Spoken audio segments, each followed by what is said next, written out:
the red flag flying here. Hello and welcome to Socialist Night Live. We've got a really exciting show for you tonight, and I think, it's going to be a good one. I'm excited about it.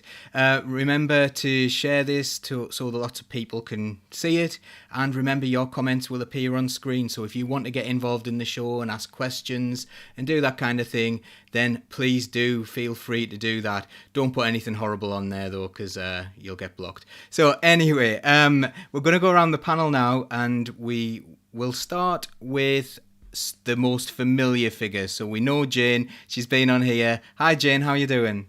Hi everyone. Yeah, good. Thank you. Thank you for having me on here again. It's good to meet Jess and Nick. Yeah, it's always really good to have you on, Jane. So I'm sure you'll be doing the comments tonight, won't you? And having a look at those for us. And if I miss any as well, so we're both going to be pairing up on that one. Also, we have got Nick Hayes from Durham CLP. Durham. Is that a good description of you, or do you do other things other than be a Labour Party member? I mean, I suppose I do other things now, but I think that's good enough. Yeah, I'm just a doorstep fodder. Doorstep fodder, yeah, that's pretty good. What else do you do in your life? What else do I do? Well, I suppose I've just finished my A-levels. I suppose I've got some odd hobbies, but yeah, you're awesome on violin, isn't it? Yeah. Yeah, you're incredible on violin. I've seen your your videos on Facebook and stuff, and it's like virtuoso stuff. It's incredible. So don't play yourself down on that one. You're really good. And also the kind of main guest of the show tonight, we've got Jess. Jess, do you want to tell us a little bit about yourself? Sure, yeah. If you haven't come across me or my Twitter or me on a campaign day, I'm Jess Barnard. I'm the chair of Young Labour. That isn't my full-time thing, really. I think people think it's like a full-time job, but I mean it should be. But most of the time you'll find me working. I'm a community organizer for a charity, and I'm a senior participation youth worker. So I develop projects for young people to amplify their voices in local campaigning. So very fitting for what I've got involved in. That's really brilliant. Actually, that's one of our mottos as well, as like trying to amplify people's voices. That's really good. We need to definitely do some stuff again in future. In it with your other hat on, if you want anything you ever want us to do, then please do feel free. So you've been kind of making a few waves this week. Can you tell us a little bit about it? So we do have like listeners and watchers from around the world, different places. So we're talking about the UK Labour Party here, but can you tell us a little bit about what's happened like this week? Obviously this has been a longer process than this week, but this has been a bit of a flashpoint, hasn't it? Yeah, definitely. So for anyone who's unfamiliar with Young Labour, it is the body that represents the under 27s of the Labour Party. So you can join from the age of 14. So, it's quite a big section of the Labour Party. We don't know the current membership figures, but under Jeremy Corbyn, we know we hit around 100,000 members. So it was one of the biggest youth movements in Europe, at least, which is incredible. So as chair, I was elected to kind of coordinate the direction of Young Labour, and that means creating opportunities for young people to be involved in the party, to influence decisions, influence policy, all that kind of stuff, as you can imagine. But increasingly over the past year since we were elected, almost a year now, which has flown by, we have been met with a huge amount of hostility from the leadership and the party bureaucracy. So there's sort of two bodies within the party. There's like Keir's office, and then the staffers and the party bureaucracy under David Evans. And naturally, we knew things wouldn't be easy because we are factionally very different. We believe in different things. But we both belong to the Labour Party and we both want a Labour government.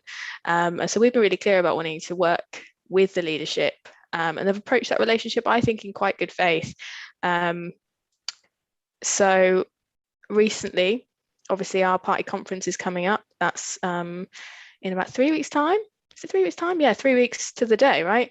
And so the start of the week, earlier this week, we still hadn't heard anything back from the party about our Young Labour Day. So every year, without fail, Young Labour is given a day where all the young members can come together, get access to panels. We always contribute and put these on. And this year we've just had nothing back from the party. We've had no response. I've been ringing up, like pushing for answers. We've met all of the deadlines of things we should have submitted. And then on Monday, I think it was, we were told that there was no capacity to do the checks needed to approve our speakers until the 20th of September, which would have been 5 days before conference, which would have made it impossible to run. So this is while the party is selling tickets to young people saying, you can come to Young Labour Day, buy a ticket, and then saying it's impossible for us to put this on after months of ignoring us. So naturally, I've sort of hit my level of patience, my limit of patience, and opened up about what was going on, because I think young members have a right to know. And we have tried to not hide that, but try to deal with it behind the scenes to try and overcome the barriers and make sure that we kind of have a smooth process, and that we get to a kind of conclusion. And it wasn't without me speaking publicly about what was going on that we managed to get a meeting with the party quite urgently and get them to agree to move on things. So obviously things are quite tense between Young Labour and the party, and obviously since then we've seen quite a lot of backlash from sections of the party now calling for Young Labour to be dissolved, dismantled, whatever it is, which I do think is a pushback from us speaking quite publicly about the way that we're being treated. But Young Members United are really angry about this, because whether we're left wing or socialist or not, we are just trying to create a space where young people can talk about politics, where they can come together, where they can discuss what they believe, because it's not healthy that we're all just stuck on this Twitter sphere. That's not politics. That's not going to get us a Labour government. We need to bring people together, train young people, get active, and that's what we're trying to do. And I think all sections of Young Labour can see that. So that's where we are. It's not all bleak. I think things are moving forwards, but the next few months will be really telling from how the leadership respond to us. Just like to say thank you for explaining that so articulately. It's long. Yeah, it's long, but there's a definite narrative there. And one of the things you mentioned actually was approaching things in good faith. And this is something I've personally tried to do, and a lot of the people I've worked with in the Labour Party have tried to do. And it seems to be the worst approach. The people who approach things in good faith seem to be the people who get the least out of being in the Labour Party, which is totally my personal opinion, that one. And I'm not saying anyone else necessarily has that opinion on this panel. And there was Matthew Palmer's asked, what are the differences in ideology? We'll come to that later on, if that's okay, Matthew. We'll talk about the differences in ideology between Young Labour and the main Labour Party, because, again, really, really interesting stuff. I would argue that maybe one has no ideology, but it's certainly not Young Labour. Nick, you're a Young Labour member. And you haven't been as involved with Jess as Jess in all this, and you didn't know what was going on. You didn't know about the behind-the-scenes negotiations, etc. But how does finding this out feel as a Young Labour member? Yeah, so I suppose I just found about this I saw it on Twitter. I think Jess's Twitter. That was the first time I heard it, and I think in a sense, in one sense, I am angry, but I'm also in a sense not also surprised, because I knew. Because I'd also seen, I suppose, other things of just in the party being chipped away, frankly, by, I suppose, nationally things that I think are quite important, like party democracy. And so when I kind of heard that this Labour Day, I'll be honest, I'm actually going to be a first-time conference goer, so I didn't really know what's going on. But to hear that, I suppose, these events were being taken down, it didn't really surprise me, and that I think is quite sad. So, from your point of view, then, why does I think the question I'm probably going to try and ask next actually is, why Young Labour? Because there was a big fuss about Labour students, wasn't there? So, why Young Labour? Why does Young Labour even exist? It's a relatively new body. Why does it exist? Guess. Do you want to take this? Is this national? Yeah. Well, nationally, the situation is at the moment we represent both students and members under 27. It's totally natural for like every party that I know of has a youth wing, not just in the UK, but in most countries. And we've actually been approached by a lot of our European sister parties saying it's absolutely absurd the amount of control that the UK Labour Party is trying to have over its youth wing. They don't face anywhere near the same level of control, scrutiny, like being sidelined. They are resourced properly and encouraged to be the ones to kind of reach out to young people in the community, because we are the ones that are most in touch with young people. We know what young people want, and we represent the policies that they want to see. And it's our job to push the party when we feel that they're falling short for young people. So in a sense, it's natural that we would have a lobbying role and be sort of, set apart slightly from the National Labour Party. But this leadership, I think, is probably the most kind of sort of paranoid, I guess, of all the leadership. Like I joined under Ed Miliband. I don't remember it being this level at all. We've always been under-resourced, but never this tightly kind of controlled.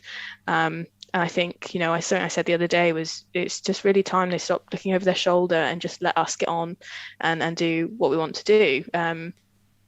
And that's not to say like we're going to spend all of our time saying, okay, you're rubbish, you're not doing your job properly. Like that's not at all what we want to do. We want to just mobilise young people and support them to campaign on the issues that they care about in their community. Yeah, and I think that's perfectly reasonable. And I know certainly in in my constituency, quite famous one, Sedgefield, went Tory.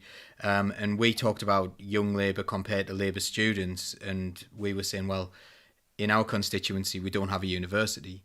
So therefore, young Labour is far more appropriate in our constituency than Labour students are, because, not everyone's a student. What about people who are working? What about 16-year-olds, people who are in apprenticeships and stuff? So it made much more sense to have young Labour.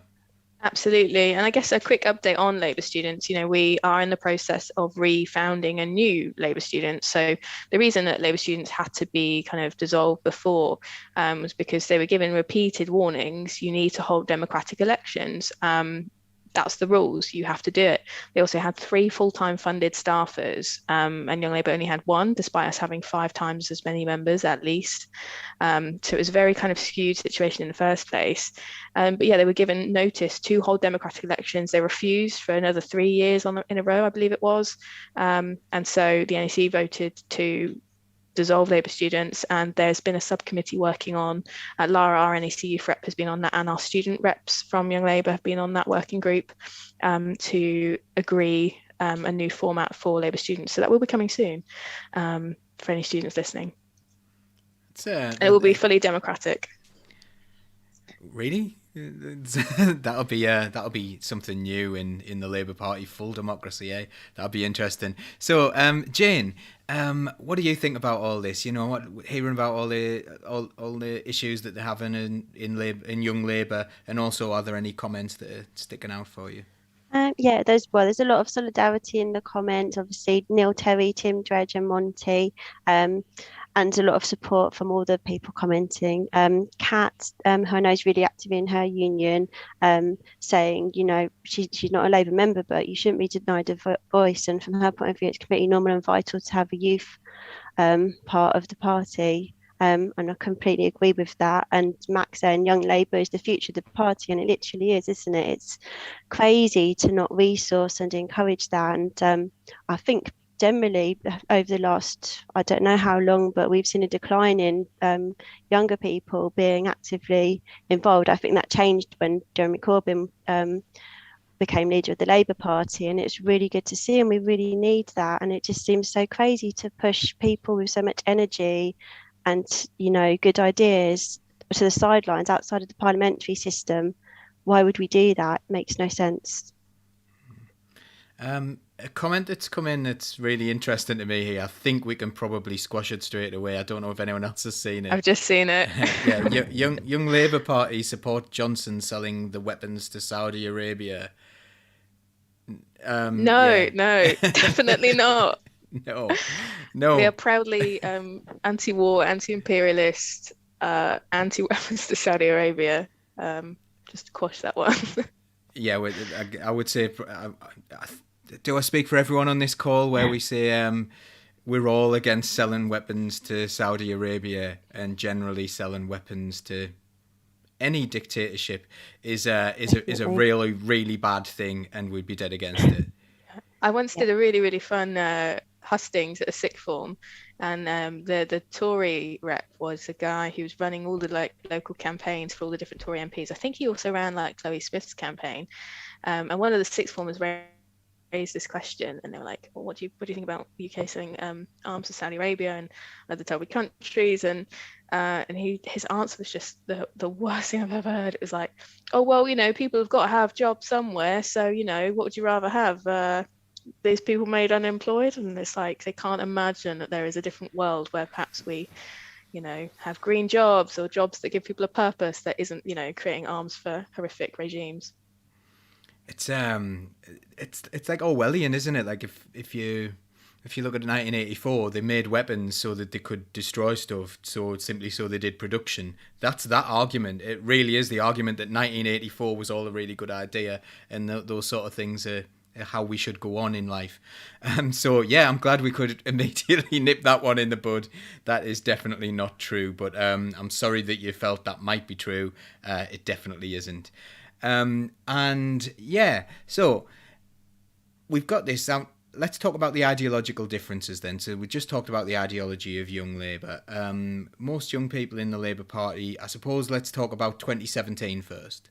So in 2017, the Labour Party were far, far, far behind in the polls, and young people really came out and got people voting and got people mobilised and voted themselves and had that real hopeful energy about them in 2017.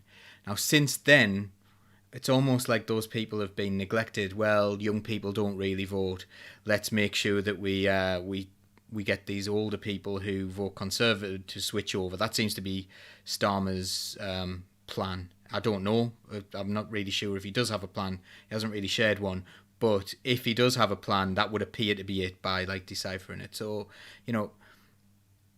let's talk about 2017 first. What was so good about 2017? Jess, you said you joined before then. Nick, when did you join the Labour Party? I joined in 2016, so I would have been a member. Yeah, so campaign. So that's post 2015, isn't it? So that's in the build up to it. So what was it about that era of the Labour Party that was so good to be part of, I suppose? Or was it a good time to be part of the Labour Party? Yeah, we're getting some nods. Nick, was it good? Did you? Well, yeah, I suppose that was one of my earliest memories. I think was, we had our CLP meeting, and then off we went. I suppose firstly leafleting and then door knocking for the local elections, and then I suppose in a sense, what I think the best thing about it was that I felt like there was a sense of purpose, and I think when I think I was sitting in a car and I heard about the general election, obviously the polling, it did look quite worrying, but it was just kind of a feeling of we actually have something to fight for, and we'll just put our case in, and we'll see what happens. And I think what was it, 6 weeks time, and I think that those 6 weeks were. A lot of those 6 weeks was a really amazing feeling of just being able to just go out, just feel like you had, I suppose, purpose in what you were campaigning for, and obviously we did, I suppose, much better than a lot of than we were written off to do. Yeah, and Jess, you're nodding along with that. Obviously, like you agree with a lot of what Nick was saying, but that time was a positive experience. Oh. What I would give to go back, I think hope is the main thing that sticks in my mind, and that's our whole branding thing at the time, wasn't it? Like hope for our country, and it just was. That it was such a hopeful time, and I remember because I was Eastern Young Labour rep at the time, organising campaigning sessions like all across the east of England, and we were just getting people switching to Labour all over the place. It was the same year as well that I was elected to county council, so we won the seat from the Greens. I think it's the first time we won that seat in like 17 years or something, like quite a long time, and on the election day I have this wonderful memory because I was based outside of a local college in Norwich, City College Norwich, and every young person I was stopping was like, already voted for our boy Jeremy. Like there was such a connection between young people and this like old bloke that'd been in politics for years, because I think he just represented like a level of like genuine like concern for people, and like just wanting to make things better for people, and that really just connected with young people, because I think they just were just really sick of the kind of polished like game playing politicians that we've seen over the past like 20 years or however long. So yeah, it was a really positive time. I think to an extent we have lost that connection, not just because, you know, I think Keir's going in a different direction, but also because I think young people especially, feel really dismayed at the situation, and I think losing faith in the political system, you know, losing in 2017 and then losing really badly in 2019, just feeling like it's not making a difference, so turning to kind of different types of activism to bring about change. When what I remember from that is, at the time I was really enthused by the fact that I'm a teacher. So I've been a trade unionist for quite a long time, and I became a trade union rep in my mid-20s, and I was going to all these trade union events, and I was the youngest person in the room for about 12 years, like, you know, going through all these things, and then suddenly, like, within politics, I didn't feel like I was the young person in the room anymore. And the other aspect of it that was absolutely brilliant is young people were leading. So I remember, I hope she doesn't mind me mentioning this, but Charlotte Austin chairing a meeting at Red Hills. It came out of the Jeremy Corbyn for Leader campaign that later became Momentum, and it was there, and she's chairing this meeting, and she was like someone she was actually at school age at the time. I think she was in sixth form, someone who I could have been teaching. I'm sitting there listening to her as a leader. And I think it scared the shit out of people, to be honest. The idea that these young people were coming through and saying, I've been trying to be an MP for 40 years, and these young people are coming along and they're already better than me at public speaking. And I think it really rattled quite a few people. And I think that fear was part of the reason why a lot of people have been closed down. You know, like... Sorry, Nick, go. Oh, yeah, I don't want to interrupt, but I was just going to say one thing I will, to be honest, say that I think maybe, I suppose for 2017 makes it a bit more mixed, is that I think at the time, you know, I think a lot of, I suppose, Corbyn, because I think with Corbyn, you know, you got an opening up of members and stuff. And I think at our time, our constituency party, I suppose it hadn't really got to grasp, I think that there was, I suppose now the party was going to be more open. And I think that the campaign that was won, I think at least locally, although it was very exciting when, you know, you met, I suppose, lots of new people. It was a bit, I suppose, it could still be quite controlling, I think, at times. And I think really we peaked even more, and we got even more exciting actually in 2018, in those local elections. Anyway, sorry. But... Yeah, I think things were working like a lot better in those local elections, and then things really did take a downward tip after that. But Jane, you've been keeping an eye on the comments there as well, and there's loads coming in, I can see. So are there any really catching your eye, or is there anything else you want to bring in? Yeah, I mean, Kat says we've got a duty of care to the young members, and we really do, I think. Monty said that when Jeremy Corbyn came in, it was just good to know there was someone in power that cared and actually represented the politics that he wanted. And I think a lot of us felt like that. I think Monty also asked a question on how can he engage more young members to come to CLP meetings, which is a really tough one. I don't know if you've got any answers for that. And I know that there's been a few more comments from Ayman, who made the comment about the sale of weapons to Saudi Arabia. He said he's a Labour member in the Yemen, and he tried to contact Young Labour but didn't hear back. So I don't think that's something we can really sort out on this call, but just to let you know about that. Maybe give a proper form of contact for them so that they can actually contact, because perhaps they haven't got in contact with actual Young Labour there. If you direct message our Twitter, that's probably your best bet, and I'll do my best to look out for it and get back to you. There we go, solving problems as we go. Thanks for that, Jess. So any other comments coming through there? I mean, Leanne's saying as well, it's the hope that she really misses. I think we're all really missing the hope at the moment, aren't we? And I think the consensus seems to be between everyone that the Young Labour should be leading the party. They should be at the head of everything we're doing. The young people in the party are the future. It's just crazy to be putting you in the background. It doesn't make sense to any of us, I don't think. I don't know if you've got any suggestions on how to engage more young people to come to the CLP meetings at the moment, because it's a really tricky situation. This is such a difficult one. I get asked this a lot. I'm not sure this is going to be the answer that you're going to love, but I do think there's a point. The starting point has to be go to young people where they are. So a lot of young people don't like CLP meetings, probably don't feel like that's the best use of their time sometimes. And, you know, young people are kind of usually like working a job or studying as well. And like there's a lot going on in their lives. And so maybe think about ways you can just sort of engage young people where they are initially. And then gradually they might start to think, okay, so I'll go to that CLP meeting because it's really important that we pass a motion that we really care about. I do think I think young people organise a little bit differently. And so there's a bit of a lack of like wanting to be at every CLP meeting every month, which isn't great when you're trying to organise, like as the left especially do count on young people quite a lot. But I think, yeah, if you can look at like holding socials initially, looking at like getting groups to come to protests, all that kind of stuff, like taking action locally, that's probably a better place to organise the young people than CLP meetings to start with. And that's not like the perfect answer to your question, but I think that will help you kind of connect with young people in your area. Yeah, I think that you're not going to get a perfect answer, are you? Because obviously if it was a perfect answer, it would be, well, continue what you're doing. Continue whatever it is you're doing, which clearly isn't working. I'd also like personally suggest that like long-winded motions and loads of amendments and that kind of thing can really put people off, as can talking at length about dog poo.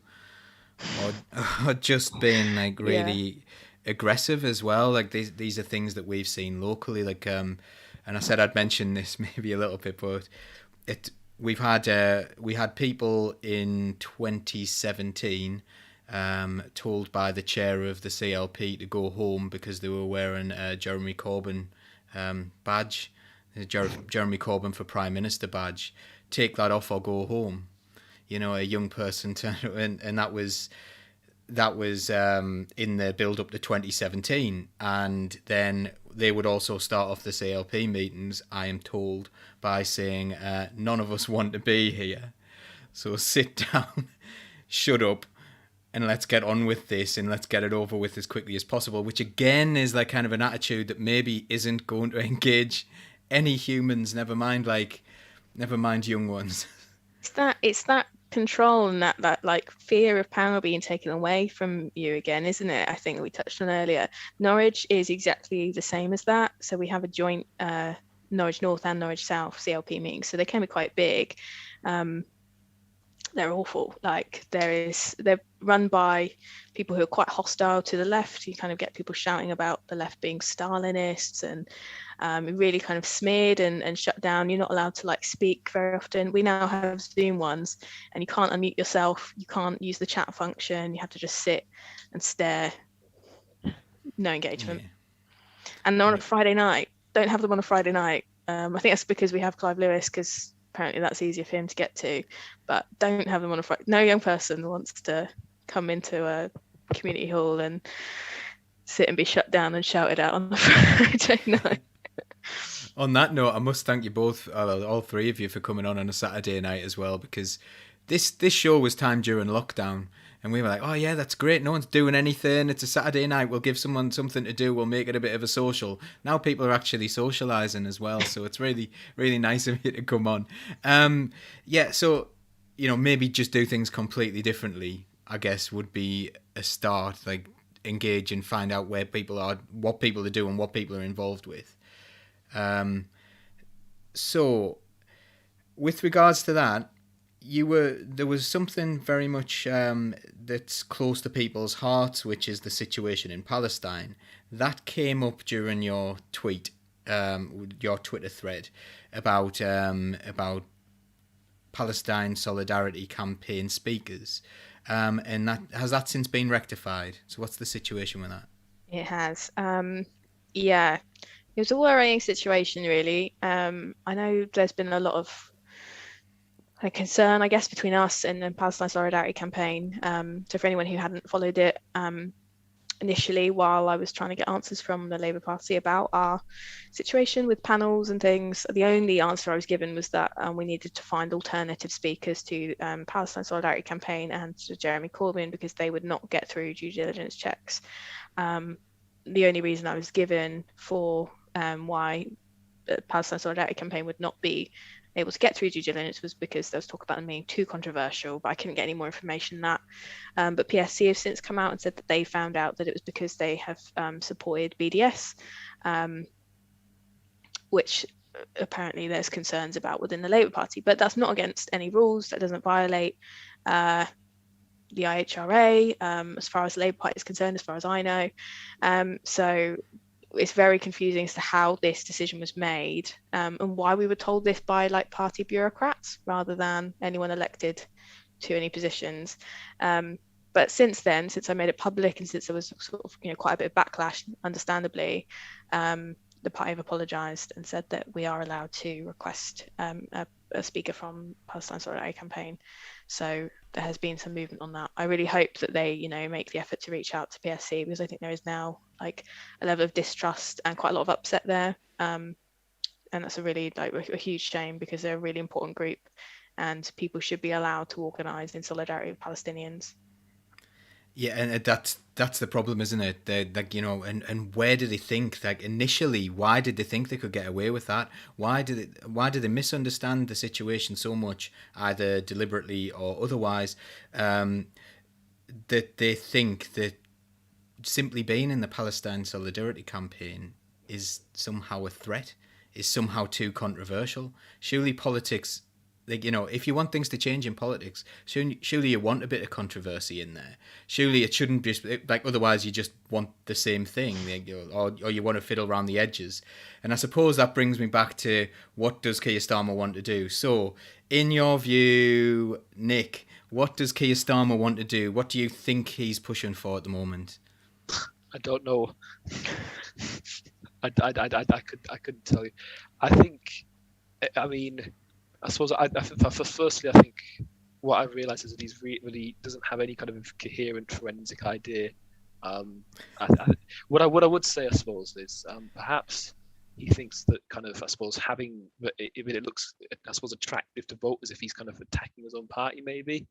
I don't know, because and I actually went out campaigning today again, and the comments, I suppose, actually these were from a lot of people who were like disgruntled Labour voters or members and stuff, and the comments seemed to be that that Starmer was going around just kind of thinking that kicking his own party somehow, he needs to be focusing on the Tories and not his own party, and that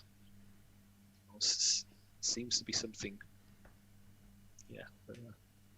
Has anyone got something that they disagree with there? Jane, do you disagree with Nick's analysis there? No. I think it seems like we're looking through the looking glass at the moment, doesn't it? I think things seem very clear, and we seem to be dealing with a situation where the people in a position of authority are acting in a way that just seems to be completely contrary to the reality that we can all see in front of us. It's really difficult to keep having these conversations, and I think that's something that Kat said at the beginning in the comments, that actually it's quite emotionally wearing for Jess and others in her position to have to be taking on these fights publicly. You don't want to do that. It's emotionally draining, and there's so much going on at the moment with what's the government are doing terrible things to us, and we need this energy to stop that, and we're constantly being drawn into just having to defend people from being mistreated, and you can't just stand by and not say anything about some of these injustices. That's not okay, but it takes so much energy away from what we should be doing. So Jess, can I ask you, why is it that you don't want to bring these things out publicly? Why do you think it would be a bad idea to bring them out publicly? And it's basically been a last resort for you, hasn't it?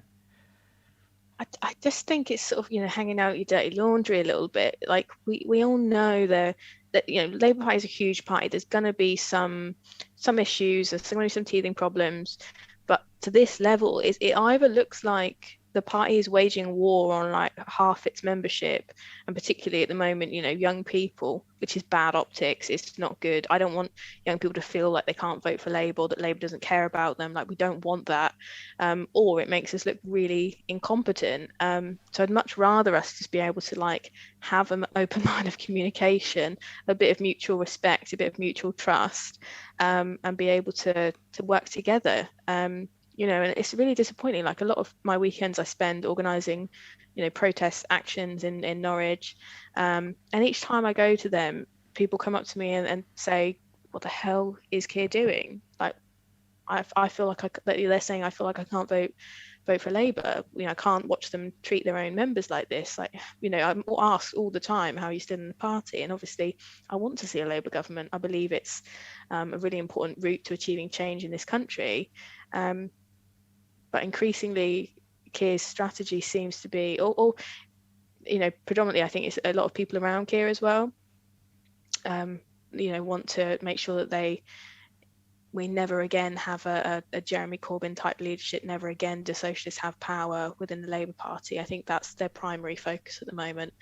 And it's not on the Tories. It's not on the injustices that everyday people are facing. It's not on unity. And we were lied to.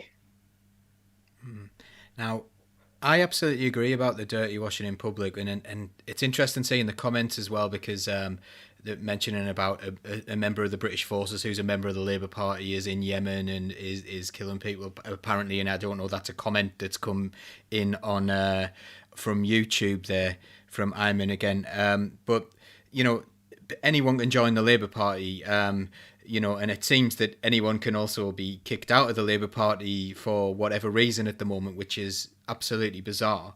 Sometimes I wonder, do we have a disjointed idea, like I don't know, do we have a utopian idea of what the Labour Party is? And it's like people talk about the broad church and its two wings need to flap together in order to be successful and things like that.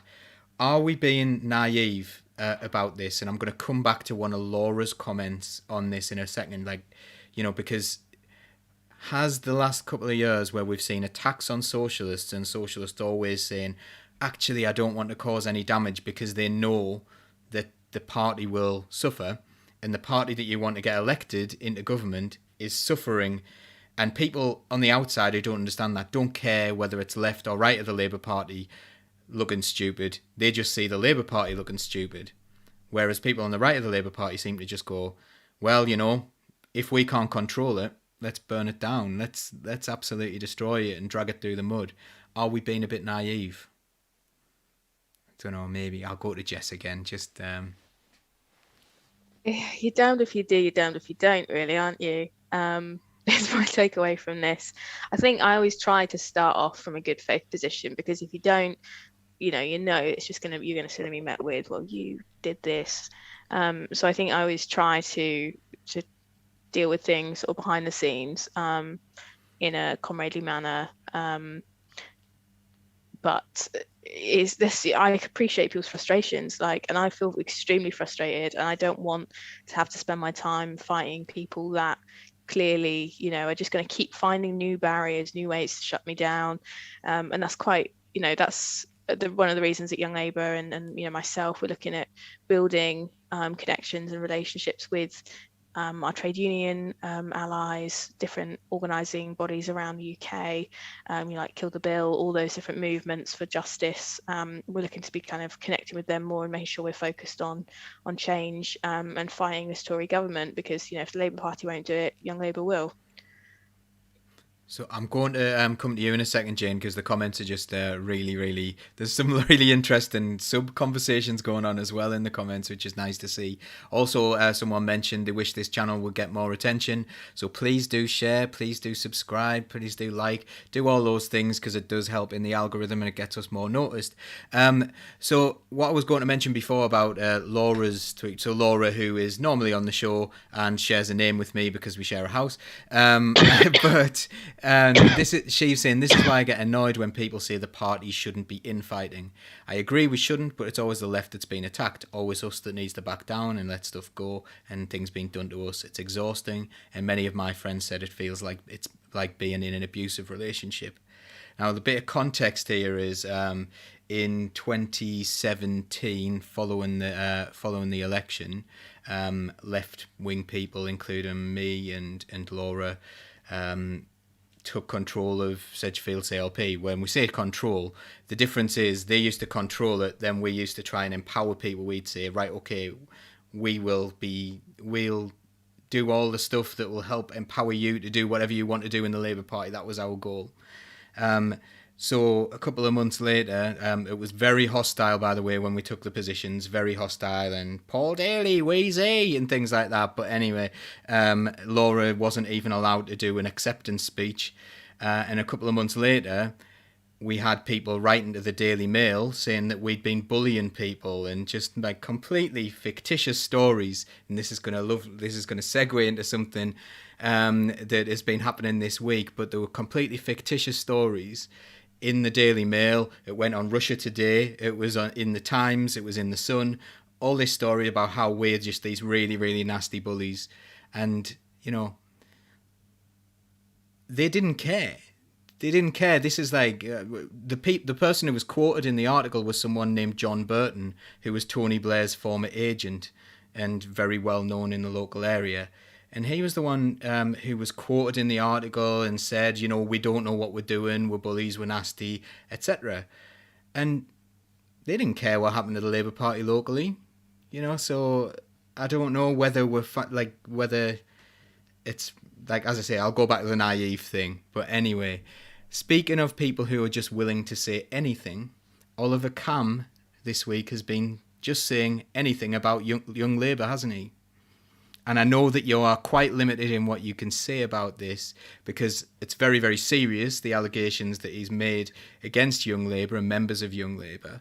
And I know that you probably have taken legal advice about this, so please don't feel like you have to give us every detail or anything, but can you give us a little overview of what happened here? Yeah, of course. Very sorry for anyone who hasn't come across this to bring this into your Saturday night. It's pretty gross, probably the most awful thing I've seen on Twitter. But following, so my tweet thread around what happened with the Labour Party, which I think was actually quite reasonable. It was just here's the facts, here's our situation. We're doing our best to deliver for young members. Oliver Cam, a journalist for the Times, decided to quote tweet me and made a comment. I can't remember the exact wording of it, but basically being like, oh, so great that the Labour leadership is clamping down on this parasitic organisation. Very much making it very clear how he feels about young people in the Labour Party. And that wasn't enough, clearly. So he followed it up with a claim that Young Labour supports a second Holocaust, or words to that effect, from my understanding of them. Something around, Labour supports a one-state solution in Israel that can only be achieved through a second Holocaust, was his tweet, which obviously is exactly just incredibly foul, obviously the most untrue thing I have ever read, and deeply offensive to not just Young Labour members but all members reading that, our Jewish membership. Like, really disgusting thing to say, and it's obviously quite deliberate to create this picture of Young Labour as anti-Semitic and extremist, which it isn't. And so fear, I think, so fear amongst our membership and I guess between the public and Young Labour. So yeah, we are really kind of upset about the situation. I can't really say too much more about kind of where we're at. I know there's been a lot of calls for support, and I really want to thank anyone who has been offering their solidarity. It actually has meant the world and made my week a lot more bearable. So thank you. And yeah, watch this space, because we are taking action, and we're not going to stand by and let journalists get away with continuing to smear socialists in this way, because it's not acceptable. And it's not acceptable to the people, my colleagues on Young Labour National Committee. They're all young people, they're students, they're people that work really hard, they're all working class people. They are not people on hundreds of thousands of pounds a year who are able to fund their legal battles to challenge journalists who think that they can just spit this kind of bile at them. They're people doing their best to make the world a better place, and they're young people doing that in their free time. So I think I just want to say solidarity to them, and for them really, that I think we need to fight this and make sure journalists don't continue to get away with this. Yeah, They seem to have been doing this for a while, haven't they, Jane? They've, journalists have seem to be able to get away with quite a lot when it's against certain targets, and it appears to me at the moment to be, if you're anti-left wing, you can pretty much say whatever you want unchallenged.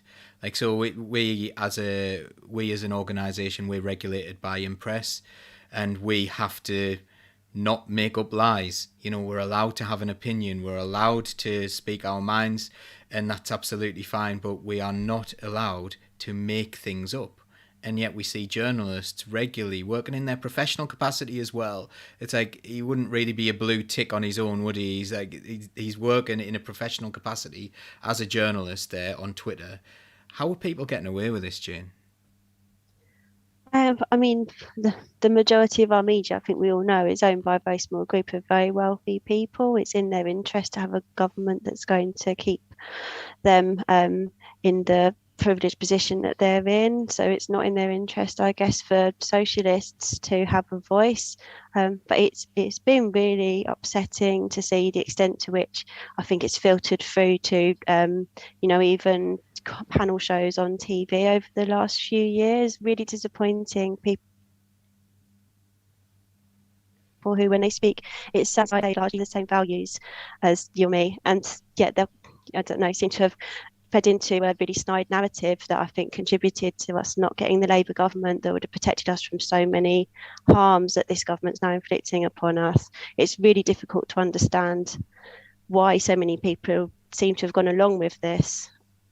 I guess, I don't know. I've heard a few people say that if you're not prepared to go along with that in the entertainment industry, then you're not going to go very far. And that's been quite openly said to some people. You'd think that this is important enough that people would take a stand against it, but clearly not. And Nick, you've been recently at a briefing, haven't you? And you were told actually not to speak to the press. Is that correct? You tell us what happened at this briefing, because it is linked. It is. Oh, is this? Are you talking about the conference delegate? Yes, I am. Yeah. So this was an interesting briefing. It happened the other day, and we had I think, firstly, I suppose, a Labour MP come on. It was run by Labour North, and they told us, how important it is to, I suppose, unite behind the leader, which was interesting, I suppose, being that they had always united behind the leader. And to be fair, I don't always think we need to, agree with everything the leader says, but So those. Are you able to just either adjust your microphone or speak up a little bit? Because okay, sorry. Is that better? Somewhere in between. Okay, how about that? Is that? That's perfect. Sorry about that. Yeah, I think there's one. So we had a Labour MP tell us how we shouldn't kind of create too much of a controversy. There was, what else was there? There was just, I don't actually think they said don't talk to journalists. I think what it was more, it was that we were told not be careful what we'd say to journalists, and that anyone could be kind of. I mean, I suppose what they wanted to do is make sure that the party, that they were presenting a unified image to the public. Now, I think that's okay. I want to have a united party as much as anyone else, but I think it's really disingenuous to kind of, I suppose, in one hand, completely crush down and grind down people, and then in the other hand say, no, we're actually, we're all big one happy family. And I suppose it's really sad in a way that that's what's going on. That they're trying to, I suppose, attack us, but at the same time come out and try and make us, insist that we pretend that nothing's going on. Yeah, it's interesting as well that you talked about like a united front, because I don't know what the united front would be, because what's the united front on? Is the united front on the fact that like people are being suspended and kicked out and groups are being prescribed and so on? Is that what we all need to be united behind? Because there seems to be very little other vision going on at the moment. Like what is there to unite behind, Jess? Were you unprepared there, Jess? Or did I take you by surprise as you were reading a comment? I was reading all the comments, sorry. Yeah, that's okay. Give us a vision to unite behind, right? Like, I mean, we were all ready to unite behind Keir's pledges. I quite liked them. Thought they were the best thing he's come out with. But they all seem to have gone. So maybe if he wants to backpedal and readopt those, there might be something for us to unite behind if he stops attacking the Labour Party. And actually just trust your members again, you know, this whole, you know, don't speak to the press, don't talk about what's going on. Like, if you respect your members and if you give us something to fight for, we will do the work for you. It's that simple. Can I just very quickly, I'm really aware that there's a comrade in the comments who has raised the issue of Yemen quite a few times. And I just didn't want it to kind of go like... Yeah, I'd noticed that, and I was going to mention it too, yeah. But, not covered. Yeah, please go. Yeah, I just wanted to say, obviously, the situation in Yemen is absolutely appalling. We should all be calling for Britain to end our arms sales to Saudi Arabia. The Saudi Arabia bombardment of the Yemeni people is hideous. And, you know, the situation there is completely dire and it's inexcusable. The lack of coverage it's been given here, the fact that, you know, huge numbers of the British public have no idea what's going on. So, yeah, if you can... anyone watching, please do call on the government to end arms sales to Saudi Arabia, increase aid to Yemen because there's a huge humanitarian crisis going on there, and to, you know, use our position to lobby our government to enter peace talks with the UN because, you know, we really, really need to intervene and there is millions of people at risk of dying and starvation. So, yeah, I'm sorry, I didn't want to go off topic, but I've just seen that come up a few times. I wanted to address it. It's incredibly important, and we really thank you for doing that. As Socialist Think Tank, I noticed that Laura has already offered, as Socialist Think Tank, to do a special on Yemen, and we have done specials on a variety of different topics to give that the time. I don't think tonight we could possibly give it the time or expertise that it deserves, even though I'm sure everyone on the call does care deeply about this issue, but we certainly need to know more about it, and it certainly needs to have more publicity, and if we can be part of that, then we certainly will be. So please do accept the invitation to try and set something up. We will do that. We've done the same for Palestine as well, and I think we were one of the few places that actually had Palestinian people on rather than a lot of British people speaking about Palestinians. We had real real life accounts of what it's actually like to live in Gaza, and absolutely harrowing, and I'm sure the Yemeni people are just suffering appallingly, and it's something that we all need to highlight. So yeah, thanks very much for that. Interesting here, we've had I guess it's Celtic JT even saying it's Westminster first for Labour, and I think that kind of links in with what we've been talking about there. The news in this country almost seems to think that the most important thing is that stupid thing that goes on in Westminster where people are going at each other and making those ridiculous noises and shouting at each other in one-upmanship. Waving some papers, and no one even knows what's going on, and people speaking this archaic language, and if you take a magical scepter or something off the middle of the thing, then you're not allowed to talk, and it's just really, really silly. And, you know, I think it's designed to stop important issues being talked about. I think Westminster is completely to keep the establishment intact. And I feel that that's the game Labour are playing, is to try to win Westminster, which is entirely establishment. So I don't know what came first, whether it's a chicken and egg situation, but it seems to be that Labour want to be establishment, or Labour are establishment at the moment, and that seems to be the goal of the Labour Party rather than changing lives. Is that a fair representation? Does anyone, like Jane, am I being absolutely crazy here? Sorry for using the term crazy, shouldn't say that. It does feel like that's the case, doesn't it?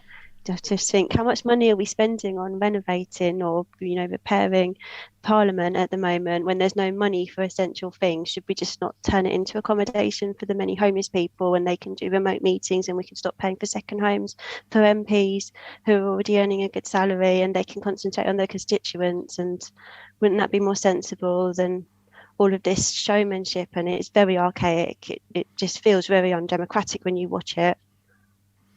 Nick, as someone like a young person who watches that, does that inspire you when you look at Westminster and see them,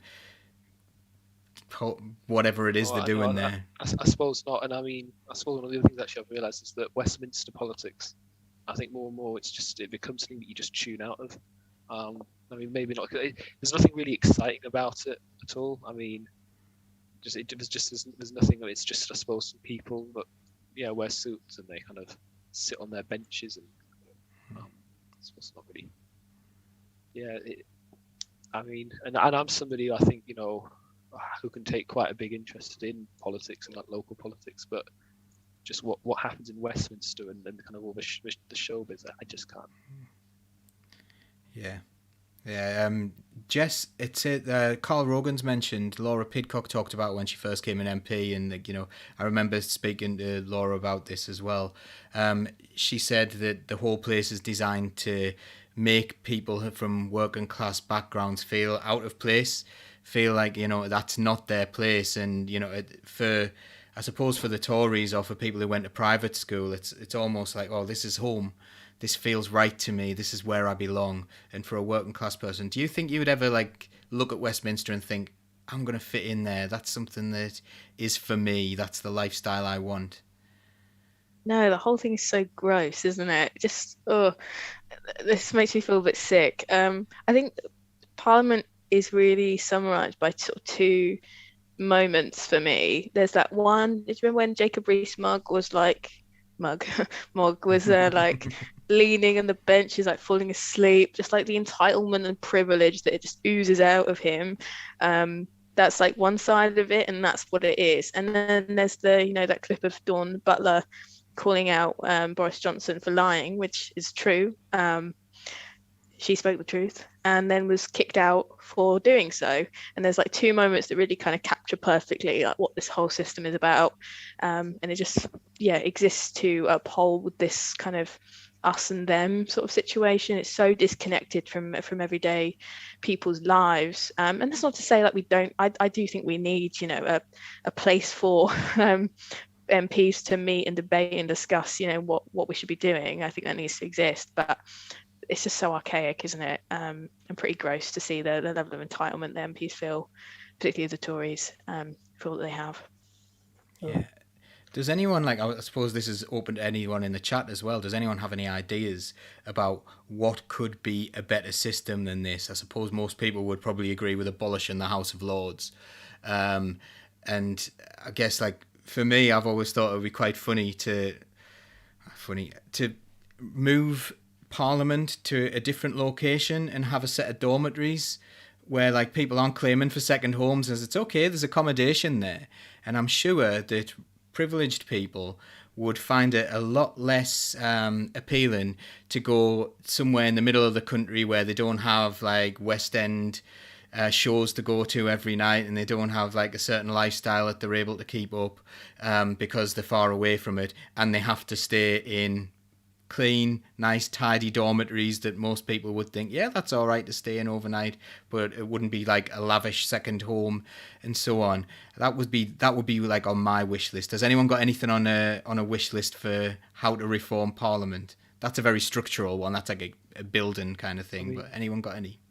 But perhaps one thing that could happen is stopping second jobs from taking place. I think that's they can have their one income, which is their MP salary, and that's it.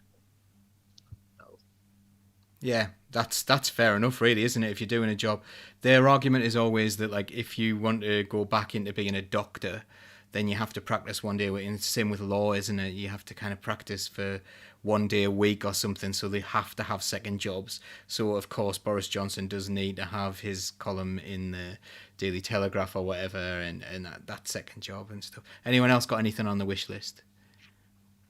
No more accepting freebies from lobbying groups and corporations. Just, you're not an influencer. You're elected to represent your constituency. That should not be happening in a functioning democracy. And if you think that has no impact on how people vote and how they not even just vote, but on how they act within the subcommittees, the committees that we don't always see, it definitely has an influence. So yeah, no more of that. I know there's Jane, always that call for oh, sorry, go on, Jane. No, go for it. I was just going to say, there's always that call to kind of put MPs on minimum wage, isn't there? And I think I sort of understand, but I'm inclined not to support that, because I think that would just also create barriers for working class people to become MPs. As much as it would be really satisfying to see people like Jacob Rees-Mogg on £6 an hour. Yeah, I also think about like you probably want some working class young mothers, for example, in the Houses of Parliament and being able to have a family life as well, and that's almost impossible, isn't it? If you're in the north and you want to have a family, but you've got to go and live in London 4 days a week, that is a massive strain on working class people. Sorry, Jane, did I just steal one from you there? No, no, you didn't. No, I think they're really good points. The only other thing I could think of is going back to Dawn Butler. How has Boris Johnson and many of his colleagues been allowed to lie so openly in Parliament? I'm not sure if that's my opinion, not Social Think Tank's opinion, but that a lot of the statements that he's made in Parliament seem to be very obviously untrue, and I don't understand how it's possible that he wouldn't know that with his education and the people around him advising him. Why is there no accountability for that, and why aren't people allowed to call that out? We really need some scrutiny on that. And I just wanted to go back to a comment that Neil Terry made not long ago when we were talking about this first. He said that Westminster's designed to be not interesting so that we don't pay attention and don't hold the MPs to account, but it's got this air of being in full view, so there's just this supposed scrutiny around it. And I thought that was a really good point. We can see what's happening, so they can claim it's all out in the open, but really how many of us can even be bothered to watch their nonsense, let alone understand it and the silly archaic rules around it? So that's not actually scrutiny. So I thought that was a very good comment. Few coming in as well. Abolish lobbying would be great. Mark Rattigan suggests a US style federal system, more representative and more accountable. Mia has said she wouldn't wish a dorm. My idea's out the window because she wouldn't wish a dorm on anyone. And I suppose there's a privacy issue there as well, isn't it? Imagine like if you didn't want to be stuck rooming next door to Boris Johnson when he's having one of his wild cocaine parties, allegedly. Whoops. Anyway, Jess for PM as well. That's really nice. Yeah, there you go. You can be PM. Maybe you can bring in these when you become Prime Minister, Jess. Right, I want to move on to the final part, which is going to be talking about, rather than talking about all this negativity that's going on, Young Labour have some really, really good socialist ideas. You have some things that you're doing. So do you want to tell us a little bit about firstly, like the organisational things? I know that you've got some organisational things that you're developing at the moment. And then after that, talk about the sort of things you'd like to see in the world. We'll all talk about that. Amazing. Yeah. So the less sexy bit is the organisational changes. But if you know anything about the Labour Party, you'll know that's like really annoying and really difficult to get anything done. So one of the first things that we have been doing is getting some really important changes done to how young Labour groups can get organised. So previously, young Labour groups had to be approved through their regions. I don't know what your regional Labour Party is like, but mine is very difficult to engage with. That's being polite, I think, particularly if you're from the left. So we have changed the system so that all young Labour groups can register directly with Young Labour. So each month, and we only used to meet, Young Labour only used to meet like once every 3 months, I think it was. So I've changed it so we have monthly meetings now, and every single month we get the applications of young Labour groups. So you only need to have 4 officers, just need to have an AGM, get your secretary to send out an email to all CLP young members, get together, vote for 4 people to be your officers, type it in the form online, done. It comes to us, we approve it as long as it doesn't cross over with another group, and as long as you've got your officers' names in there, 4 different people, gender balance, all that stuff. So made it a lot easier, and hopefully that means a lot more young Labour groups get registered. That also means if you have a registered young Labour group, you can send you pick your own delegates to things like conference. You'll pick your delegates to Young Labour conference each year. I know there's like the issue of CLPs, like any aged member can vote for your youth officer and things. So we're going to change that to make sure it's young members voting for your representatives. So that's good stuff, I hope, and kind of exciting. And gives young people a lot more power. We also have moved to a system of, so we weren't able to do it this year, as you have seen. The Labour Party cancelled our conference, but what would have happened would have been, you would have been able as young members to submit model motions, and we would have had a conference to vote on motions, like to kind of pass and support, but also one, importantly, to send to conference, because Young Labour is entitled to send a motion to conference every year. We weren't able to do that this year, so we instead have done a consultation and asked young members to submit ideas for motions. We will be meeting on Thursday next week to look through those motions and vote on which topic and kind of which format we are going to go with. So thanks anyone who did submit that. So we are working really hard to make it much more democratic, much more member-led, much more engaging, giving you guys the power to make the decisions and like properly represent you. So that's kind of some of the changes we're bringing in. And on the horizon, providing we can get the resources to do it, I know we have a vision of running an annual political school, which will be run over the course of a number of weeks. We'll have evening sessions, but also there's scope for like some in-person, perhaps some residential weekends, where we'll have some really exciting like topics, different trainings, different speakers coming in from really exciting organisations, because we want to really upskill young Labour members to become the leaders of movements and leaders within their communities, you know, to recruit more people, to fight for, you know, socialist change, and to be, you know, really embedded in their community, ready to take on kind of those roles that come up, whether that's becoming an MP or becoming someone who organises local protests or whatever it is. So that's a real kind of ambition of ours, which is moving quite quickly. We are working really hard on that. And also we're hoping to create kind of resource packs for organising. Big believer in community organising as a community organiser. So we're working on some resource packs to get to every young member who takes part in our political education kind of training and school and events, to give you those tools to go back to your local Labour group and deliver that training yourself to other young members. That's kind of where we are with it. That sounds absolutely amazing, and what a novel idea, actually involving people and trying to involve everyone. Oh, that sounds like a winner to me.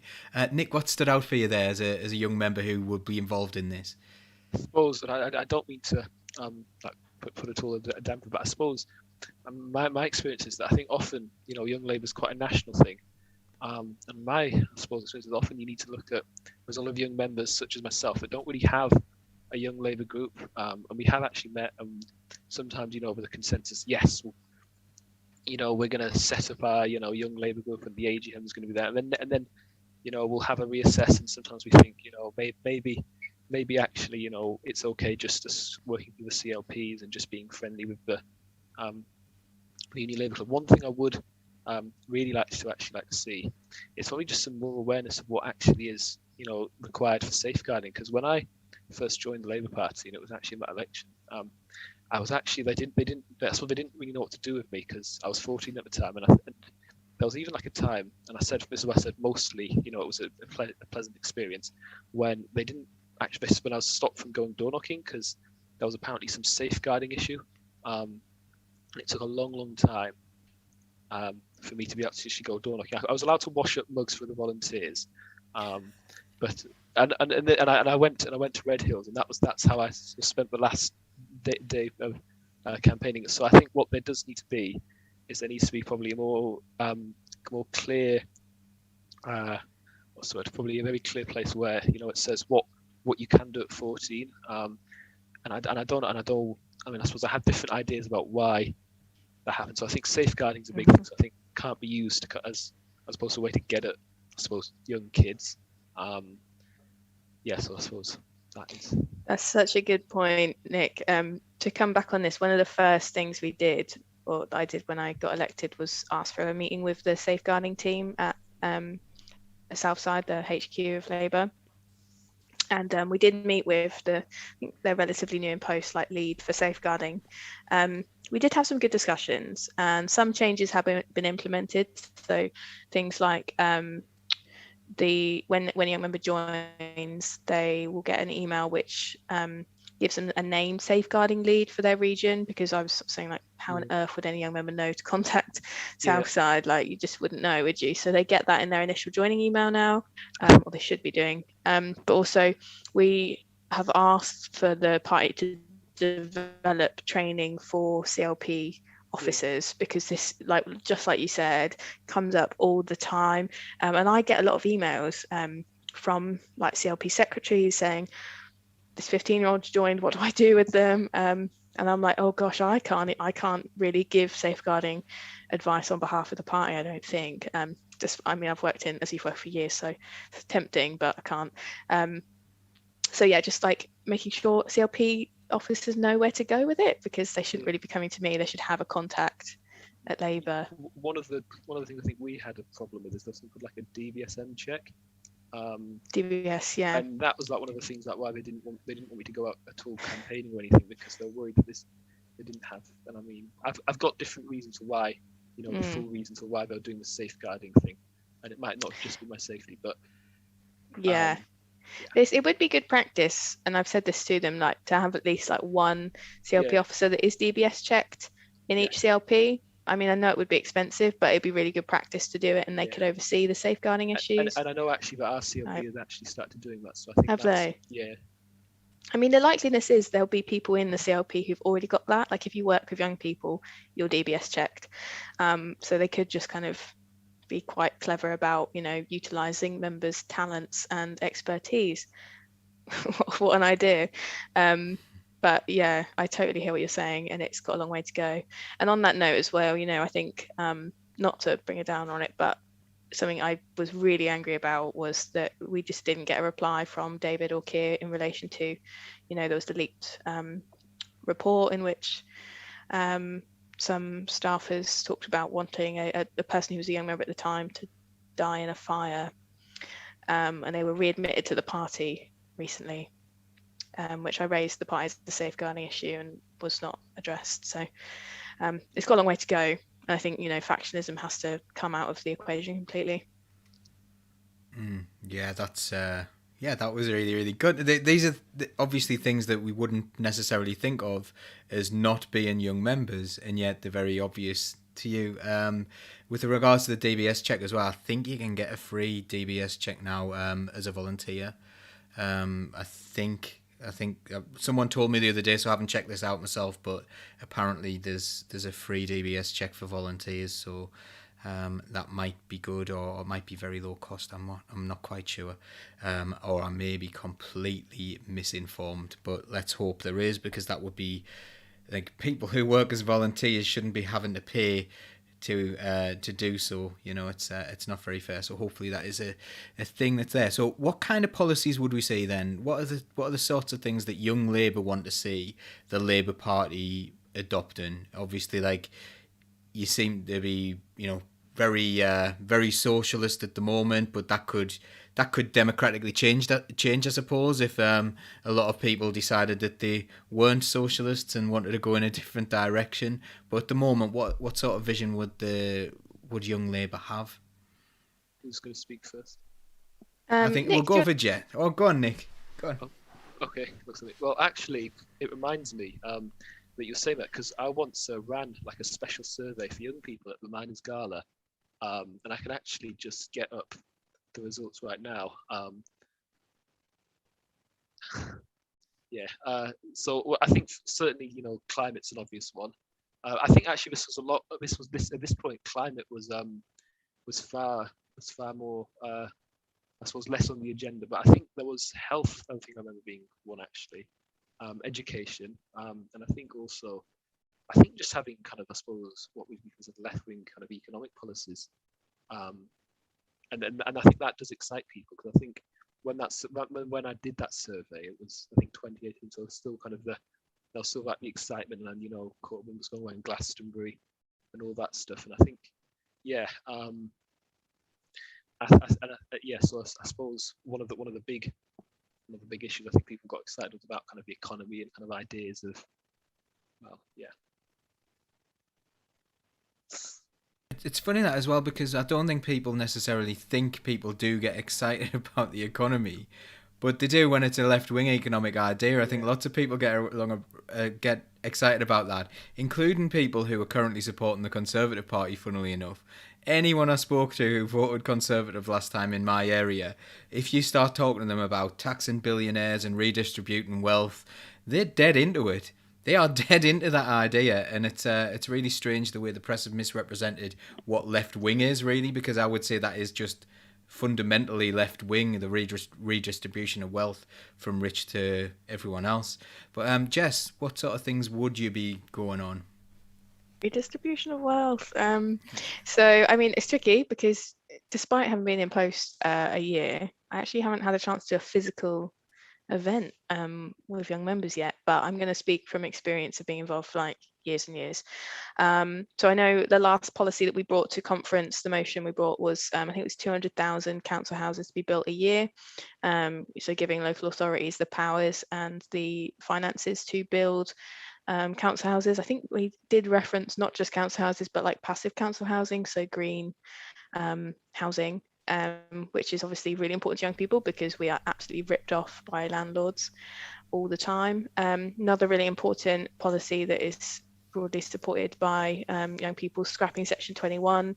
Rent caps is something we would like to see to make sure that, you know, we get control of the private rental sector because it's absolutely astronomical how much we have to pay.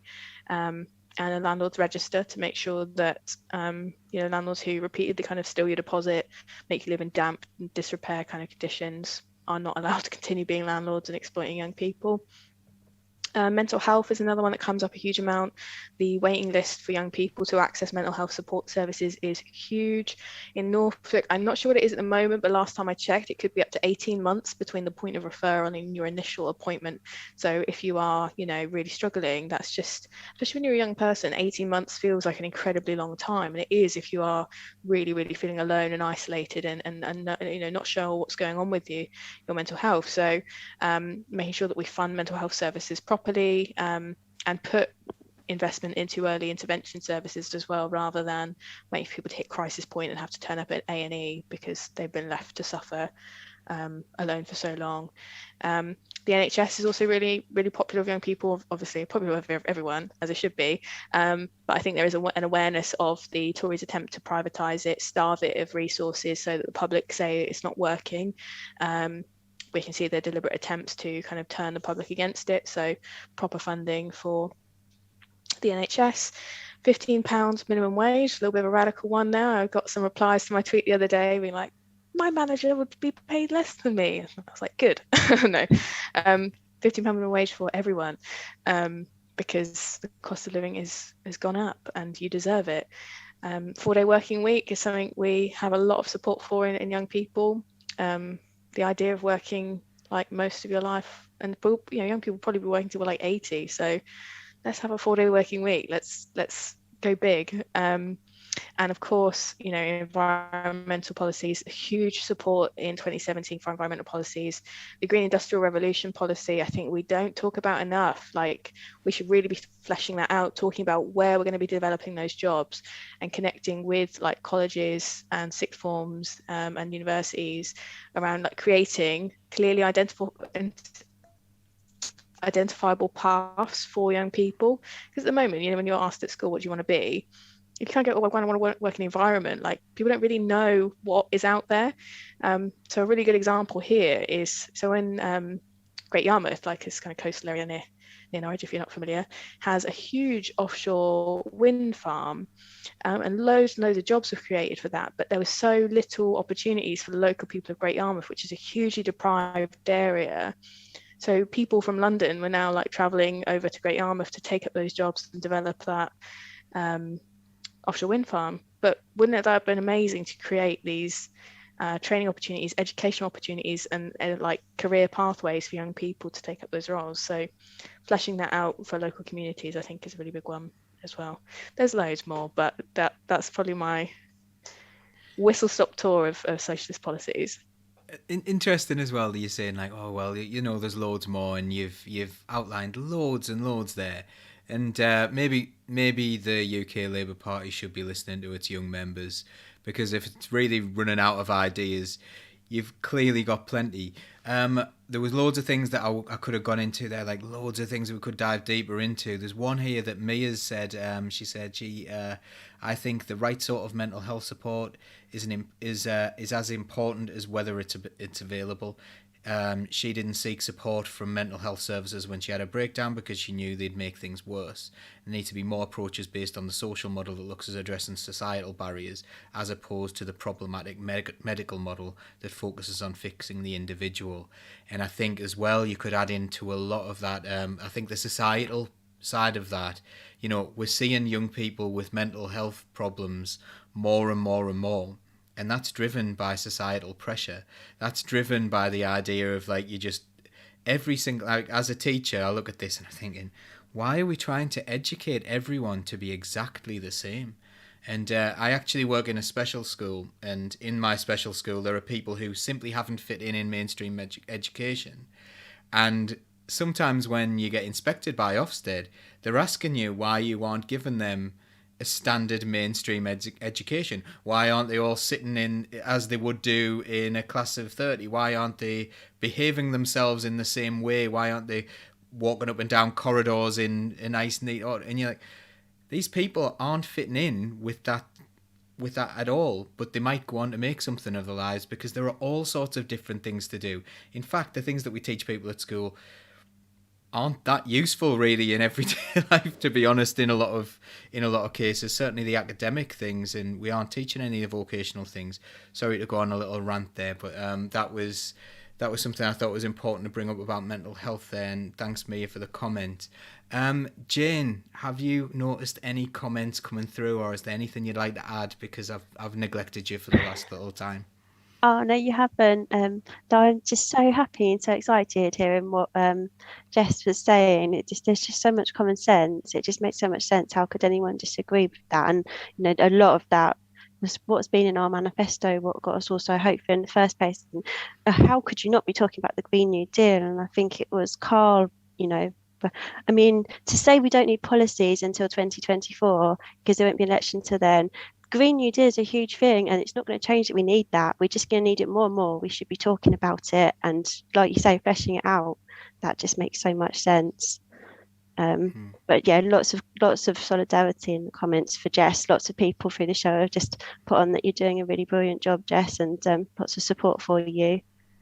Thank you, guys. That's really appreciated. And the person who's commented about our universal credit, I mean, let's go even further. The way disabled people have been treated by this government is unforgivable. So, I've supported Stop and Scrap universal credit, but obviously we need a complete reform of the system, and we need to be supporting people to live full lives, not punishing them for being disabled and needing support. It's just an appalling situation that disabled people are in.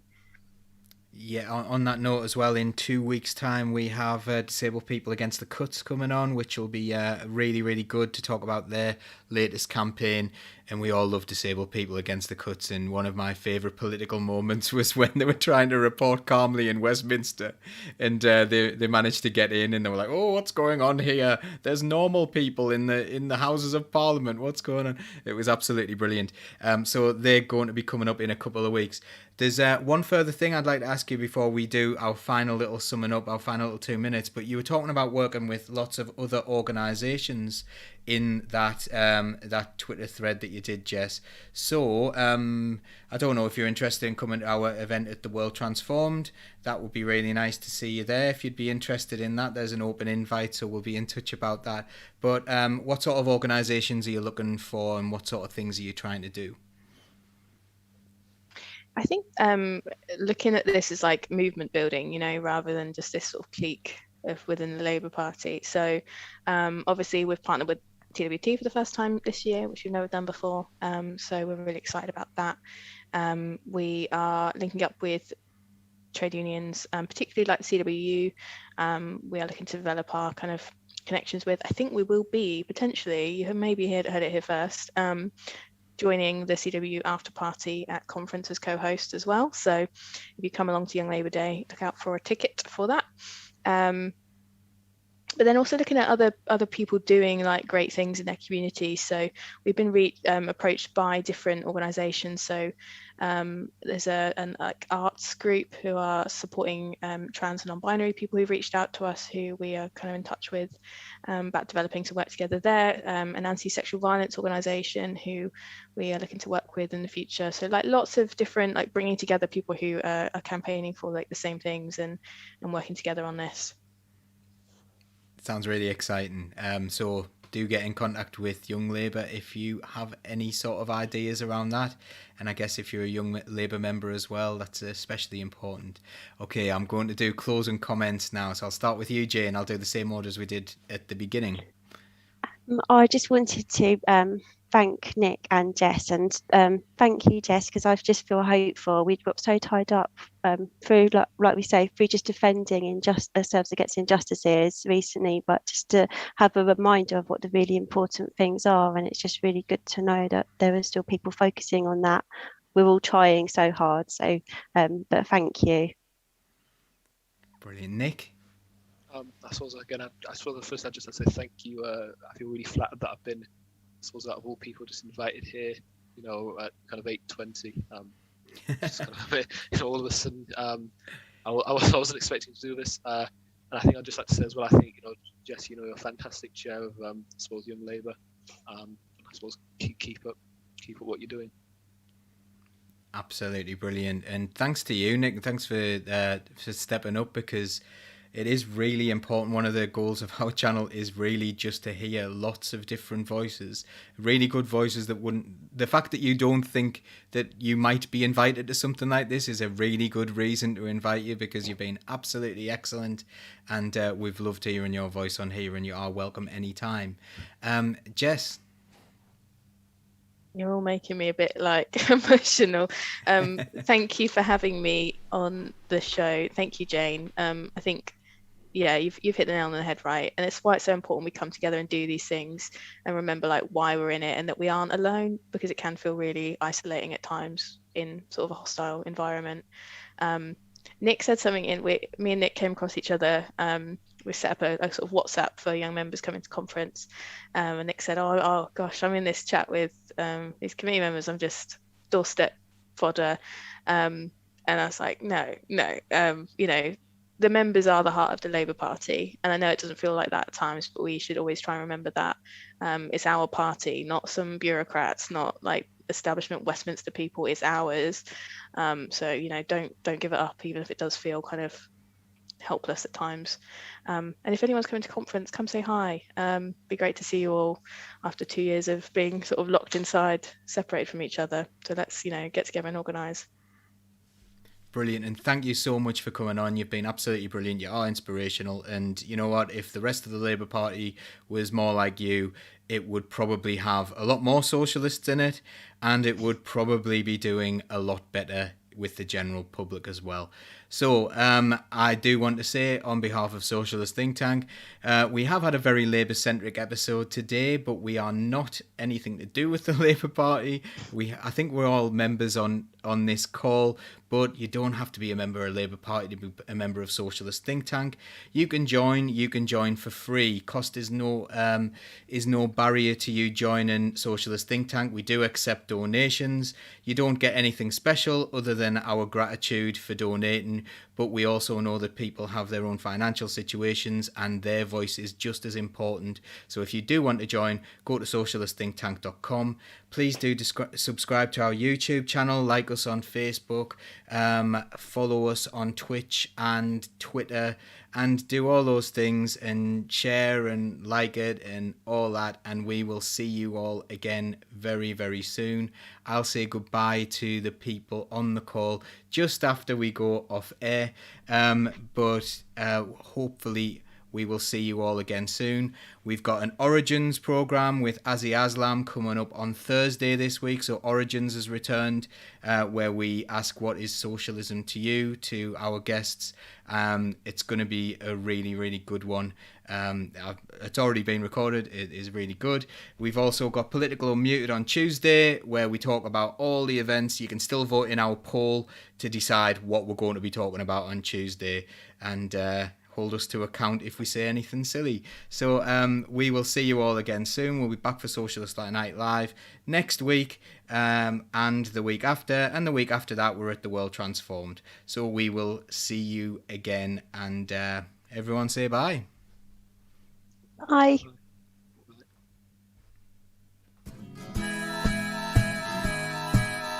Keep the red flag flying here.